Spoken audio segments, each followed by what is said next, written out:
बच्चों, जब हम सुबह सो कर के उठते हैं तो हमें सबसे पहले अपने हाथों का दर्शन करना चाहिए और किसी को भी न तो अपना मुंह दिखाना चाहिए और न ही किसी का मुंह देखना चाहिए। जानते हो क्यों? इसकी एक बहुत छोटी सी बड़ी अच्छी कहानी है, वो मैं आज आप लोगों को बताता हूँ। प्राचीन काल में एक राजा था। राजा बहुत अच्छे महल में रहता था। एक दिन गर्मी का मौसम था। राजा अपने कमरे में सोया हुआ था। सुबह जब उसकी नींद खुली तो उसने जब उस उठ करके जब उसने खिड़की से बाहर देखा तो उसके राजमहल के ठीक सामने एक धोबी रहता था। धोबी अपने गधे के ऊपर कपड़े के गट्ठर को लाद करके धोने के लिए जा रहा था। फिर राजा जो था उठ करके अपने नित्य क्रियाकर्म के लिए जाने लगा और जैसे ही वह अपने शयन कक्ष से बाहर निकल रहा था तो रास्ते में उसे ठोकर लगी और राजा मुंह के बल गिर पड़ा। इससे उसके मस्तक में चोट लगी। सुबह जब सारे कर्म से निवृत्त होने के बाद राजा अपने राजमहल में बैठा तो दरबारियों ने उससे अकस्मात पूछ लिया, राजन, आपके मस्तक पे यह चोट कैसे लग गई? तो राजा ने बताया कि आज मैं सुबह सुबह जब सो करके उठा तो अपने शयन कक्ष के सामने एक धोबी को देखा। वह सुबह सुबह ही अपने गधे के ऊपर कपड़े के गट्ठर को लेकर के जा रहा था। निश्चित रूप से अगर मैं उस धोबी के चेहरे को न देखता तो मैं मुंह के बल न गिरता और उसके साथ साथ मुझे चोट न लगती। इस पर राजा के दरबारियों ने कहा, राजन, यह तो बहुत गलत हुआ। निश्चित रूप से आपने किसी ऐसे आदमी का मुंह देखा जो कि आपके लिए अशुभ था। ऐसी स्थिति में आपने जिसका मुंह देखा वह निश्चित रूप से दंड का पात्र है और दंड का पात्र होने के कारण इस राजा की इस बात को मंत्री की इस बात को सभी लोगों ने उसकी हाँ में हाँ मिलाई। अंत में मजबूर होकर के राजा को सभी लोगों की बातों को समझना पड़ा और इसके साथ ही साथ राजा ने यह निश्चय किया कि उस धोबी को बुला करके उसे 15 कोड़े की सजा दी जाए। उधर धोबी जो था वह बहुत अधिक प्रसन्न हुआ क्योंकि आज सुबह उठने के बाद उसने अपने सामने राजन को देखा और वह इतना प्रसन्न हुआ कि आज उसका दिन बहुत अच्छा बीतेगा और निश्चित रूप से उसे बहुत अधिक लाभ भी होगा। लेकिन उसे क्या पता था कि राजा के मुंह देखने के बाद उसे पुरस्कार स्वरूप उसे 15 कोड़ों की सजा मिलेगी।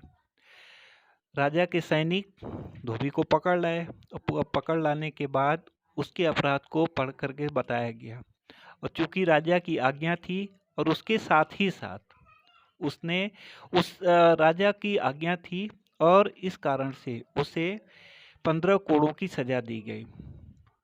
दुखी होकर के धोबी जो था वह अपने कष्ट से दुखी राजदंड को प्राप्त करके फिर चला गया। इसके बाद फिर थोड़ी देर बाद जब उसने यह देखा फिर अकस्मात ही उसे यह याद आया कि आज तो मैंने राजा का चेहरा देखा था, मुझे इसका दंड क्यों मिल रहा है? तो फिर उसने ऐसा किया कि राजन से पूछा, महाराज, आज तो मैंने सुबह उठ करके आपका चेहरा देखा था और आपने मेरा चेहरा देखा। न ही आपने मेरा चेहरा देखा और न ही मैंने किसी का मुंह देखा और न ही आपने किसी का मुंह देखा। राजन, आपको तो चोट ही लगी, लेकिन इसके साथ साथ मैंने राजा का मुंह देखा तो इस कारण से मुझे 15 कोड़ों की सजा मिली। अब मैं तो बहुत प्रसन्न हुआ। तो ऐसी स्थिति में कि आज मुझे बहुत अच्छी लाभ कुछ मिलेगा, लेकिन इसके साथ ही साथ आपको तो चोट लगी लेकिन मुझे तो 15 कोड़ों की सजा मिली।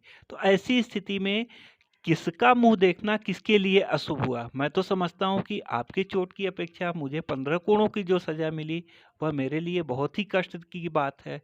ऐसी स्थिति में मेरे लिए तो आप ही अशुभ हुए। राजा को अपने निर्णय से बहुत अधिक ग्लानि हुई और पछतावा भी हुआ। फिर राजा ने चूंकि गलत निर्णय दिया था और उसके बाद उसको क्षतपूर्ति के रूप में 5000 स्वर्ण मुद्राएं दी।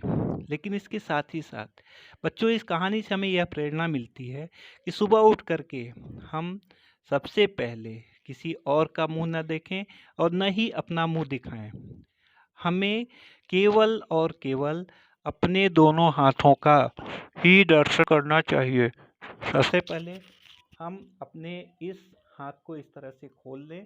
खोलने के बाद बिस्तर पर बैठ जाएं। बैठने के बाद सबसे पहले हमें अपने हाथों का ही दर्शन करना चाहिए और हाथों का जिस समय हम दर्शन करें उस समय यह श्लोक बोलें, कराग्रे वस्ते लक्ष्मी, कर मध्य सरस्वती, कर मूले तु गोविंदम, प्रभाते कर दर्शनम। अर्थात कराग्रे हाथ के सबसे आगे भाग में कराग्रे बस्ते लक्ष्मी, यहाँ पर लक्ष्मी का वास होता है। कर मध्य सरस्वती का हाथों के बीच में सरस्वती और हाथों की कर मूले तु गोविंदम और का हाथों की जड़ में सबसे पहले किसकी वो हाथों की जड़ में भगवान विष्णु की स्थापना होती है। और जब सुबह उठ करके हम अपने इन त्रिदेवों के दर्शन कर लेते हैं तो हमें किसी भी प्रकार के किसी अन्य देवी देवताओं के दर्शन करने की आवश्यकता नहीं। क्यों? क्योंकि धन की देवी लक्ष्मी हमारे साथ हैं, ज्ञान की देवी सरस्वती हमारे साथ हैं और पूरे सृष्टि का भरण पोषण करने वाले भगवान विष्णु हमारे साथ हैं।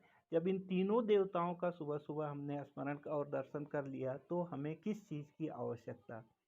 इस तरह से आज से हम सभी यह आपस में निश्चय करते हैं कि सुबह सुबह उठने के बाद सबसे पहले हम अपने हाथों का दर्शन करेंगे और दर्शन करने के बाद यह कहेंगे कि इस श्लोक को भी बोलेंगे। अब इस श्लोक को मैं आप लोगों को बता रहा हूँ, आप लोग भी मेरे साथ इसे बोलें। कराग्रे बस्ते लक्ष्मी, कर मध्य सरस्वती, कर मूले तु गोविंदम, प्रभाते कर दर्शनम। हाथ जोड़ के एक बार फिर से बोलें। कराग्रे बस्ते लक्ष्मी, कर मध्य सरस्वती, कर मूले तु गोविंदम, प्रभाते कर दर्शनम। धन्यवाद।